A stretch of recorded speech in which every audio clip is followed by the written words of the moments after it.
अस्सलाम वालेकुम रहमतुल्लाहि बरकातहू। ठीक ना, अब आवाज आ रही है ना? ठीक। नाउ हमने क्या कहा, हमने कहा कि हम जो सबक पढ़ रहे हैं वो सबक कौन सा है। तो हम जो सबक पढ़ रहे हैं वो सबक है इखराजी महसूलात और उनका जिस्म से बाहर निकलना। ना मैंने कहा कि हमने इससे पहले दो असबाब पढ़े हुए, दो सबक पढ़े हुए। एक जो सबक था वो क्या था, डाइजेशन, और दूसरा जो सबक हमने पढ़ा हुआ है वो रेस्पिरेशन हमने पढ़ा हुआ है। डाइजेशन में हमने, जिसको हम क्या कहते हैं, निज़ाम हाजमा, और दूसरा होता है रेस्पिरेशन, जिसको हम कहते हैं निज़ाम अमले तनफ्फुस। ना इन दोनों भी चैप्टर के अंदर जब हमने बात किए थे तो बेसिकली हम ये कह सकते हैं कि हमारे जिस्म में कुछ चीज़ों को ऐड किया जाता है। तो वो जब हमारे जिस्म में इनको ऐड किया जाता है तो उसका क्या बनेगा, उसके कुछ महासिल बनेंगे, कुछ हासिल होगा, और उसके कुछ वेस्ट बनेंगे। ठीक है, तो ये जो वेस्ट होते हैं उनको जिस्म से कैसा निकाला जाता है उसी को हम यहाँ पर समझने वाले हैं। तो हम ये कहते हैं कि जो हैवानात है या तहवीली सरगर्मियों के अंदर जो इन्वॉल्व होते हैं, तो बहुत ज्यादा खा लेने से हमारे जिस्म में ammonia, urea, uric acid, carbon dioxide, पानी, फिर बहुत सारे क्या बनेंगे, आयंस, जैसे कौन है, sodium, potassium, chloride, phosphate, sulphate वगैरह क्या हो जाएंगे, बहुत सारे इकट्ठा हो जाएंगे। फिर इन अशिया को क्या होगा, या तो मुकम्मल तौर पर या जज्बी तौर पर हमारे जिस्म से क्या करना पड़ेगा, बाहर निकालना क्या हो जाता है, जरूरी हो जाता है। क्योंकि जैसा जैसा हम खाते हैं तो हमारे जिस्म में ये जितने भी नामिया गैर नामियाती मुरक्कबात है और नामियाती मुरक्कबात है, इनकी तादाद बढ़ जाती है, जिसकी वजह से हमारे जिस्म को क्या हो सकता है, नुकसान हो सकता है। तो उनको जिस्म से बाहर निकालना बहुत जरूरी है। अब इस बाब में, इस सबक में हम स्पेशली किसकी बात करेंगे, तो इस बाब में हम मुश्तरका तौर पे नाइट्रोजनी जो फुजला होता है, नाइट्रोजनस वेस्ट होता है, उसको ध्यान में रखें और इन सब चीजों को जिस्म से निकालने का हम क्या करेंगे, तरीका यहाँ पर समझेंगे। हमको वो तरीका यहाँ बताया जाएगा। Ammonia, for example ammonia, urea और यूरिक एसिड, ये तीन ऐसे प्रोडक्ट है जिनको हम क्या कहते हैं, नाइट्रोजनी फुजला या नाइट्रोजनस वेस्ट कहते हैं। कौन कौन है, एक होता है हमारे जिस्म में वो क्या बनता है, अमोनिया, दूसरा क्या बनता है, यूरिया, और तीसरा होता है जिसको हम क्या कहते हैं, यूरिक एसिड। ये तीन मादे हैं जो अलग अलग है, लेकिन इन तीनों को एक ही नाम दिया गया है, वो क्या है, नाइट्रोजनी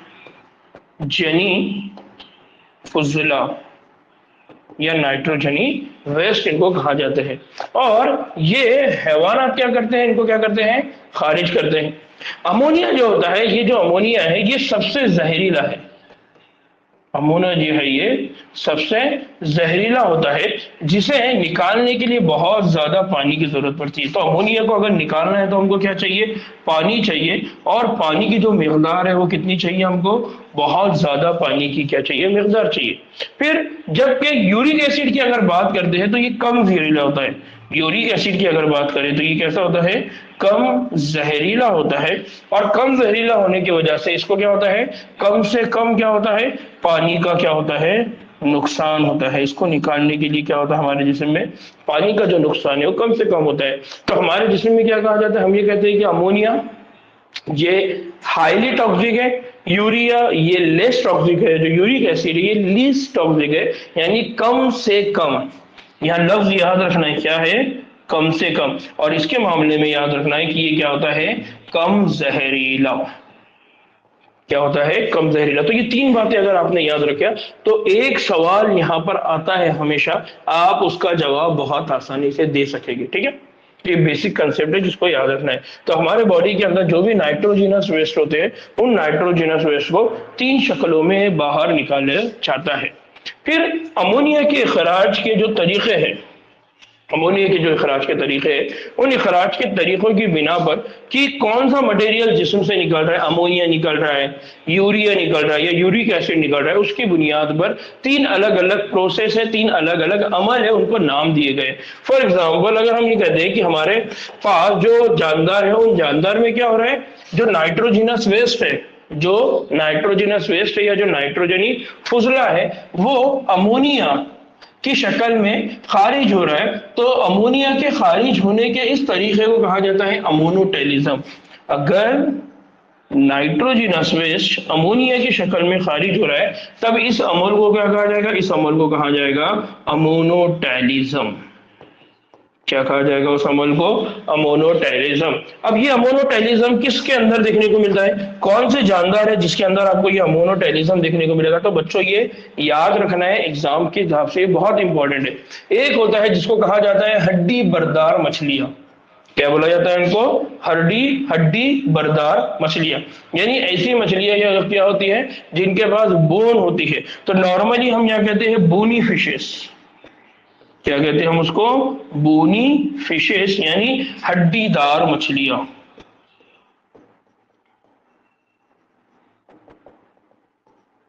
हड्डीदार मछलियां। दूसरा एग्जांपल क्या है? पानी में रहने वाले एम्फीबियंस, यानी किसके अंदर देखने को मिलेगा आपको? एम्फीबियंस।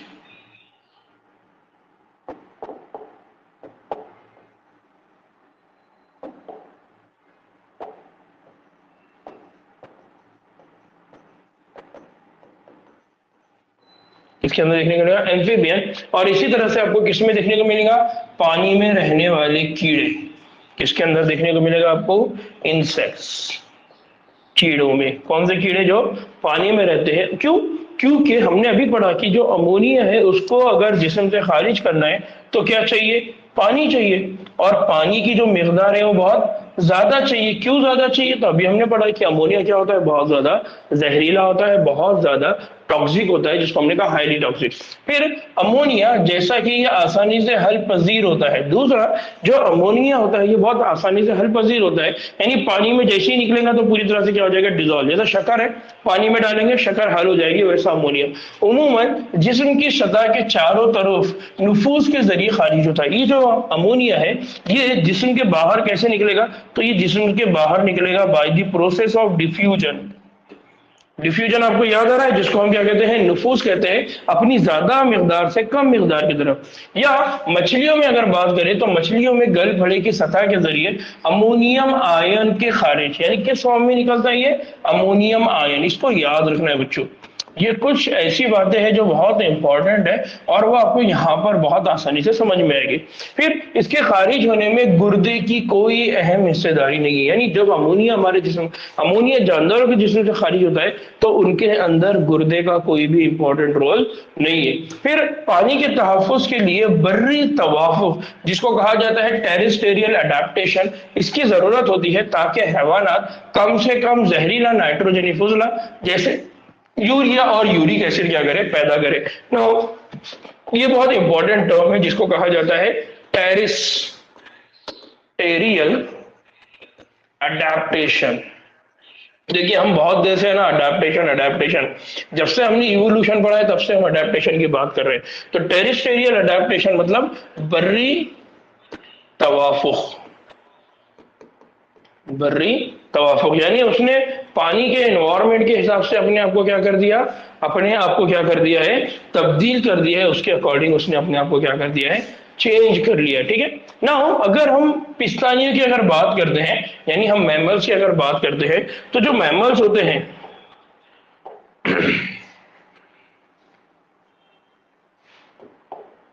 जो मैमल्स होते हैं, तो मैमल्स की अगर बात करते हैं तो बहुत सारे खुश्की के एम्फीबियंस और समुद्री जो मछली है, यानी पिस्तानिये, मैमल्स, और फिर उसके बाद एम्फीबियंस है और समुद्री मछलियां है, ज्यादातर वो क्या करते हैं? अपने जिस्म से जो नाइट्रोजन वेस्ट होता है, नाइट्रोजनी फुजला होता है, उसको यूरिया की शक्ल में खारिज करते हैं। और अगर वो यूरिया की शक्ल में खारिज कर रहे हैं तो उनको कहा जाता है यूरियोटैलिक।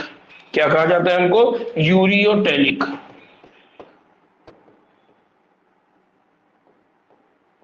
क्या कहते हैं उनको?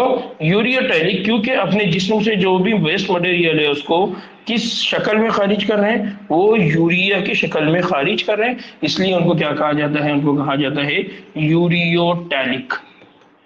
क्या कहा जाता है उनको? यूरियोटैलिक। जैसा मैंने पहले बताया अमोनिया बहुत ज्यादा हाईली टॉक्सिक है, तो अब उन्होंने क्या कर दिया? पानी तो बाहर, अब हर जगह पानी अवेलेबल नहीं है, आप तो खुश्की में, अब पानी बहुत ज्यादा चाहिए, अगर आप अमोनिया के फॉर्म में वेस्ट मटेरियल बॉडी से खारिज करेंगे तो आपको पानी ज्यादा लगेगा। फिर अमोनिया जो है ये टॉक्सिक है, यानी टॉक्सिक मतलब जहरीला है, अगर इसको जिस्म में रखेंगे तो आप मर जाएंगे। तो इसलिए जानदारों ने अपने अंदर क्या लिया है, टेरेस्ट्रियल अडेप्टेशन। उन्होंने क्या कर दिया, जो अमोनिया है उस अमोनिया को वो क्या करते हैं, जो हाईली टॉक्सिक है उसको कम से कम जहरीले नाइट्रोजन फुजला, जिसको हम क्या कहते हैं यूरिया, और जिसको हम क्या कहते हैं यूरिक एसिड में तब्दील कर देते हैं। तो यही जो यूरियोटेलिक का अमल है वो किसकी वजह से हुआ, टेरेस्ट्रियल अडेप्टेशन, यानी बर्री तवाफुक। बच्चों इसको बहुत अच्छे से याद रखिए, एग्जाम में मेरे हिसाब से तो इस मरतबा इस पे क्वेश्चन आना चाहिए, ठीक है। नाउ अमोनिया जो है, अमोनिया का जो मेटाबॉलिज्म यानी तहव्वुल के जरिए पैदा होती है, अमोनिया जो हमारे जिस्म में बनती है, जानवरों में बनती है, वो मेटाबॉलिज्म के अमल से बनती है, जो उन हैवानात के कलेजे में यानी लीवर में यूरिया में क्या हो जाती है, बदल जाती है। यानी ये जो यूरिया बनता है, ये यूरिया की शक्ल कहाँ इख्तियार करता है, ये यूरिया की शक्ल इख्तियार करता है लीवर में। कहां पर करता है, लीवर में। फिर जो खून में शामिल हो जाता है, जो वहां छलने के बाद गुर्दे के जरिए खारिज होता है। इसका मतलब यह है कि ये जो यूरिया है, इस यूरिया को जिस्म से बाहर खारिज करने में किसका रोल है, गुर्दे का, यानी किसका रोल है, किडनी का। जबकि हमने पढ़ा कि अमोनिया के खारिज करने में किडनी का कोई रोल नहीं है, गुर्दे का कोई रोल नहीं है, लेकिन यूरिया को खारिज करने में किडनी का यानी गुर्दे का बहुत ही अहम रोल है, उसकी बहुत अहम हिस्सेदारी है। फिर कुछ यूरिया हैवानात के गुर्दे के मैट्रिक्स में रह जाते हैं, जो जरूरी वलूजियत बरकरार रखता है। यानी यहाँ क्या होता है, जो यूरिया है, कुछ यूरिया को क्या कर देगा, जमा करके रख देगा, पूरी तरह से इसको खारिज नहीं करेगा, और जमा करके क्या करेगा, जमा करके वो मेंटेन करेगा वहां पर वलूजियत। क्या मेंटेन करेगा वो, वलूजियत, वहां वो मेंटेन करेगा ऑस्मोलैरिटी। फिर इसी तरह से अगर हम बात करते हैं रेंगने वाले जानवर, यानी रेंगने वाले मतलब रेप्टाइल्स, परिंदे, और इसी तरह से बर्री स्नेल और दूसरे जो कीड़े जो नाइट्रोजनी फुजला जैसे यूरिक एसिड क्या खारिज करते हैं, वो यूरिक एसिड, जो क्या होता है कम से कम पानी के साथ और पेस्ट की शक्ल में, पेस्ट की शक्ल में मतलब जो आप देखते हैं ऐसा, यहाँ पर परिंदों का नाम लिया हुआ है, तो कबूतर है, कौवे है, आमतौर पे हम इनका जो वेस्ट मटेरियल होता है वो देखते हैं, वो किस तरह से होता है, पेस्ट की शक्ल में होता है, यानी वो जो होता है वो सेमी सॉलिड फॉर्म होता है, उस शक्ल में खारिज होता है, तो उसको क्या कहा जाता है, यूरिक एसिड करते हैं। और इस तरह के जो एनिमल होते हैं जो अपने जिस्म से नाइट्रोजनी वेस्ट को, नाइट्रोजनी फुजले को यूरिक एसिड के फॉर्म में खारिज करते हैं, उनको कहा जाता है यूरिकोटैलिक। क्या कहा जाता है उनको, यूरिकोटैलिक। तो बहुत बेसिक कंसेप्ट है, इसको याद रखना है आपने कि जो जानदार होते हैं उन जानदारों के अंदर जो मटेरियल जिस्म से खारिज होता है वो तीन तरीकों से होता है, एक होता है अमोनिया, एक होता है यूरिया, और एक होता है uric acid. Ammonia, urea, uric acid, और उसी बुनियाद पे उनके जो अमल है, जो प्रोसेस है, उनको तीन अलग अलग नाम दी है। जिनके जिस्म से अमोनिया की शक्ल में जाएगा वो होंगे अमोनोटेलिक, जिनके जिस्म से यूरिया की शक्ल में जाएगा वो होंगे यूरियोटेलिक, और जिनके जिस्म से यूरिक एसिड की शक्ल में जाएगा वो होंगे यूरिकोटेलिक। ठीक है, तो ये बहुत बेसिक कंसेप्ट है। अब इनके एग्जांपल्स आपने याद रखना है। यार देखिए मैंने एक डायग्राम ऐड कर दिया ताकि आपको वो याद रहे। एक है एक्वेटिक एनिमल इंक्लूडिंग बोनीफिशेस जिसके जिस्म से अमोनिया, मैमल्स, एम्फीबियंस, शार्क और सम बोनीफिशेस उनके जिस्म से किस शक्ल में निकलता है, यूरिया, और इसी तरह से बर्ड्स, मैनी रेप्टाइल्स, इंसेक्ट और स्नेक उनके जिस्म से नाइट्रोजन वेस्ट निकलता है, वो किस फॉर्म में निकलता है, यूरिक एसिड की शक्ल में खारिज होता है। तो ये बहुत ही बेसिक बुनियादी कंसेप्ट है, इसको आपने याद रखना है, ये हर जगह एग्जाम में पूछा जाता है और इस पे बहुत सारे सवाल किए जाते हैं। ठीक ना। अब अगर कुछ जानवरों के ऊपर, कुछ हैवानात के ऊपर अगर हम नजर डालते हैं तो हमको क्या देखने को मिलता है कि बहुत सारे जो जानदार हैं उनके अंदर अलग अलग तरह की हमको शक्लें देखने को मिलती है, अलग अलग हमको अज़ू देखने को मिलते हैं, जो कि उनके जिस्म के अंदर एक्सक्रीशन में क्या करते हैं, मदद करते हैं। जैसे हैवानात पर अगर आप नजर डालेंगे तो आपको क्या देखने को मिलेगा, जो इखराजी साख्त है, जो एक्सक्रीटरी स्ट्रक्चर्स है, जो एक्सक्रीटरी स्ट्रक्चर्स है वो आपको अलग अलग तरह की देखने को मिलेगी। ज्यादातर अगर आप गैर फिक्री यानी अगर गैर फिक्री की बात करते हैं तो इसका मतलब कौन हो गया, इनवर्टिब्रेट्स। किसकी बात हो रही है यहाँ पर, इनवर्टिब्रेट्स की बात हो रही है, गैर फिक्री की बात हो रही है। तो उन जानवरों में क्या होता है, ये बनावट जो होती है ये बहुत आसान होती है और कैसी होती है, ट्यूब्यूलर यानी ट्यूब की शक्ल में होती है। जबकि फिक्री जानवरों में अगर हम बात करेंगे तो ये पेचीदा ट्यूब्यूल्स की होती है यानी कॉम्प्लेक्स ट्यूब्यूलर स्ट्रक्चर होता है। और ये कॉम्प्लेक्स ट्यूब्यूलर स्ट्रक्चर आगे मिलकर क्या बनाता है, गुर्दे बनाता है। आगे जो बनाता है उसका जो हाइयर फॉर्म है, बहुत ज्यादा पेचीदा जो शक्ल है वो क्या है, गुर्दे किडनी है, जिसके अंदर हम नेफ्रॉन वगैरह की स्टडी आगे चल के करेंगे। तो कुछ बनावट का तस्करा हम यहाँ पर कर रहे हैं। सबसे पहले हम बात करते हैं प्लेटीहेल्मिन्थ्स। किसकी बात कर रहे हैं हम यहाँ पर, प्लेटीहेल्मिन्थ। तो जो सबसे पहले जानदार की हम बात कर रहे हैं वो कौन है, प्लेटीहेल्मिन्थ्स। और अगर आपको याद होगा तो प्लेटीहेल्मिन्थेस जब हमने पढ़ा था ये खानदान, उसी वक्त मैंने बहुत सारी बातें आपको बताया था कि इनके पास क्या होता है, इनके पास होता है प्रोटोनेफ्रिडिया, या अगर आपको याद आ रहा होगा तो हमने कहा था फ्लेम खलिए। प्लेटीहेल्मिन्थ्स के अंदर हमने क्या कहा था, हमने कहा था कि उनके पास क्या होता है, उनके पास होता है प्रोटो नेफ्रिडिया होता है, या उनके पास क्या होता है, उसको कहा जाता है फ्लेम सेल। ये जो प्रोटोनेफ्रिडी है या ये जो फ्लेम सेल है, ये इनके जिस्म में क्या करता है, खराजी साख्तों का या एक्सक्रीटरी ऑर्गन का क्या करता है, रोल प्ले करता है। फिर इसी तरह से अगर कुछ एनिलीड्स की अगर बात करते हैं या सिफेलोकॉर्डेट्स की बात करें, जैसे एम्फीऑक्सिस की अगर हम बात करें, सिफेलोकॉर्डेट्स आपको याद होगा वर्टिब्रेट्स के अंदर हम कहते हैं, ये सिफेलो वर्टिब्रेट्स की सॉरी वर्टिब्रेट्स की नहीं, कॉर्डेट्स की जब हम बात करते हैं तो उनमें हम कहते हैं यूरोकॉर्डेटा, सिफेलोकॉर्डेटा और वर्टिब्रेटा। तो उसी सिफेलोकॉर्डेटा में एक एग्जांपल जिसकी होती है एम्फीऑक्सिस की, तो इसमें हमको क्या देखने को मिलता है, इसमें भी हमको फ्लेम खलिए और प्रोटोनेफ्रिडिया देखने को मिलता है। तो इसका मतलब ये हो गया कि यहाँ पर एक और एग्जाम्पल आपको ऐड करना पड़ेगा। प्लेटीहेल्मिन्थ्स के साथ साथ जो प्रोटोनेफ्रिडिया फ्लेम सेल है वो आपको कहाँ देखने को मिलता है, वो आपको देखने को मिलेंगे एनिलिड्स में, और इसी तरह से आपको कहा देखने को मिलेंगे, सिफेलोकॉर्डेट्स में। नाउ ये जो बात है एनिलिड्स की, तो एनिलिड्स के मामले में याद रखना है, यहाँ जो आपने वर्ड ऐड करना है वो है सम या फ्यू। ये बहुत इंपॉर्टेंट है, यहाँ पर एग्जामिनर इतने से ही लफ्ज पे आपको क्या कर देगा, कंफ्यूज कर देगा। तो यह है कुछ एनिलिड्स।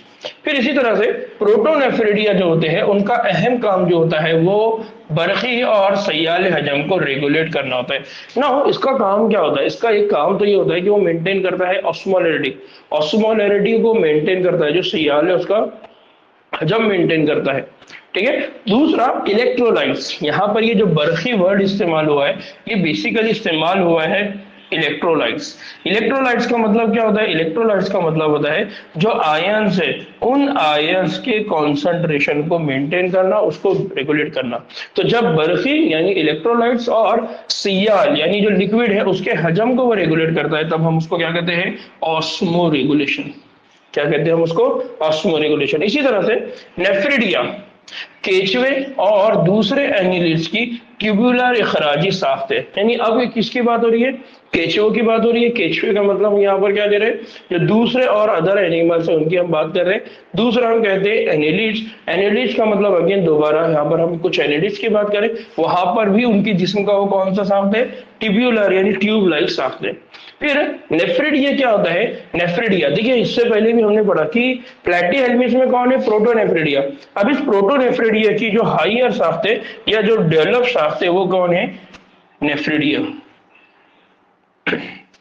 वो कौन से साख्त है, वो है नेफ्रिडिया।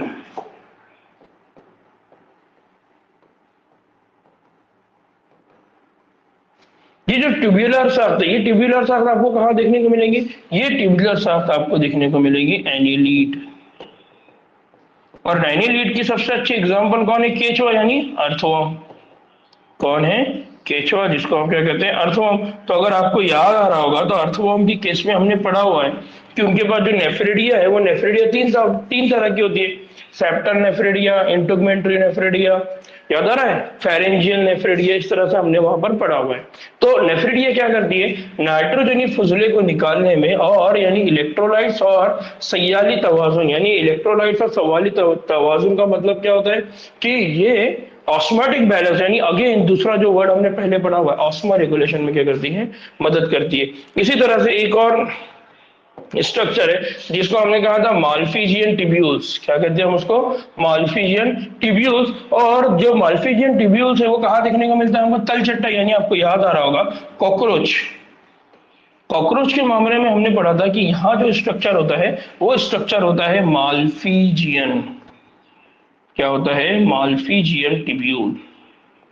क्या होते हैं वो स्ट्रक्चर? माल्फिजियन टिब्यूल होते हैं, जो कॉकरोच के अंदर देखने को मिलता है। तो ये बहुत सारे कीड़ों में क्या करता है? इखराजी साख्त का रोल प्ले करता है, वेस्ट मटेरियल को निकालने का काम करता है। इसी तरह से जो माल्फिजियन टिब्यूल्स है ये नाइट्रोजनी फुजले को निकालने में और ऑस्मो रेगुलेशन में मदद करता है। देखिए इससे पहले हमने सिर्फ है ना ऑस्मो रेगुलेशन की बात की, वहां पर हमने नाइट्रोजनस वेस्ट की बात नहीं की। तो मतलब ये कि इनडायरेक्ट वो बात चल रही है कि वो नाइट्रोजनस वेस्ट भी निकाल रहे हैं, साथ ही साथ इलेक्ट्रोलाइट्स का और सयाल का यानी ऑस्मो रेगुलेशन में वो दोनों भी काम कर रहे हैं। लेकिन यहाँ पर उन्होंने इसको और थोड़ा क्लियरली मेंशन किया है कि नाइट्रोजनी फुजले को भी निकाल रहे हैं और प्लस क्या कर रहे हैं? ऑस्मो रेगुलेशन में मदद कर रहे हैं। फिर इसी तरह से कुछ क्रस्टेशियंस है जैसे झेंगा। क्रस्टेशियंस है, एक और फैमिली है जिनको कहा जाता है क्रस्टेशियंस। ठीक है, ये क्रस्टेशियंस जो होते हैं इसमें एक है झींगा। ये क्या करते हैं? ये जो भी नाइट्रोजनस वेस्ट है उसको खारिज करने का काम एंटीनल ग्लैंड किससे करते हैं? एंटीनल ग्लैंड या एंटीनल हुदूद से करते हैं। किससे करते हैं वो? एंटीनल ग्लैंड से, या जिसको हम क्या कर रहे हैं? एंटीनल हुदूद से करते हैं। या दूसरा जो ग्लैंड इनके पास होता है उस ग्लैंड को कहा जाता है ग्रीन ग्लैंड। क्या कहते हैं उस ग्लैंड को? ग्रीन ग्लैंड या ग्रीन हुदूद उसको कहते हैं। तो ये बहुत बेसिक कंसेप्ट है जिसको आपने याद रखना है। मैंने यहाँ पर बहुत सारे अलग अलग डायग्राम की कोशिश की है, लेकिन चूंकि हमारे पास इतना वक्त नहीं है कि मैं हर एक को यहाँ पर बहुत डिटेल में बताऊं, लेकिन मेरी कोशिश ये है कि आपके सामने वो सारी बातें याद आए, सारी बातें आपके सामने गुजर जाए, जिसके जरिए आप एग्जाम पे बहुत आसानी से सवाल के जवाब क्या कर सकते हैं? दे सकते हैं। ठीक है, तो ये बेसिक कंसेप्ट था जिसको हमने पढ़ा हुआ है। ठीक ना, अब हम इंसानी निजाम की यानी ह्यूमन एक्सक्रीटरी सिस्टम की बात करने वाले हैं। तो ह्यूमन एक्सक्रीटरी सिस्टम को अगर मगरिब की नमाज के बाद अगर हम स्टार्ट करें तो कैसा रहेगा? कितना टाइम है मगरिब की नमाज के लिए?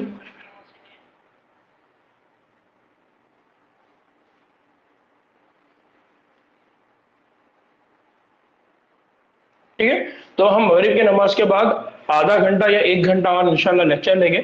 और कल हमारा जो लेक्चर रहेगा वो सुबह फजर की नमाज के बाद रहेगा। ठीक है, तो पहले अभी हम मगरिब की नमाज के बाद लेक्चर लेंगे, फिर उसके बाद कल का। चलिए, अस्सलाम वालेकुम रहमतुल्लाहि व बरकातहू।